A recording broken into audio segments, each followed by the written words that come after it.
तो अनोळखी तरी सोबतीचा 200वा भाग विशेष सोहळा.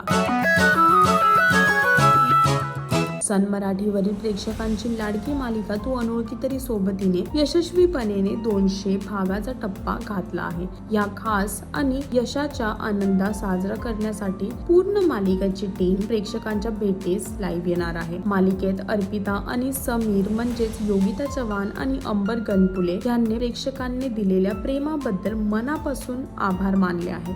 तुमच्याशिवाय हा 200 भागाचा प्रवास शक्य झाला नसता अशी भावना व्यक्त केली. आणि या लाईव्ह मध्ये कलाकारांसोबत रंगणार आहे धमाल, गप्पा आणि खास आठवणी आणि 200वा भागाचा आनंद. त्यामुळे हा खास सोहळा अजिबात चुकवू नका. तर मग आज संध्याकाळी 6 वाजता सन मराठीच्या डिजिटल प्लॅटफॉर्म वरती नक्की भेटा आणि आनंद साजरा करा. तो अनोळखी तरी सोबत या मालिकेने 200 भाग पूर्ण केल्याबद्दल तुम्हाला काय म्हणायचं आहे हे कमेंट करून नक्की सांगा. आणि अजून अशी लेटेस्ट अपडेट जाणून घेण्यासाठी टेलीचक्कर रिजनला सबस्क्राईब करायला विसरू नका.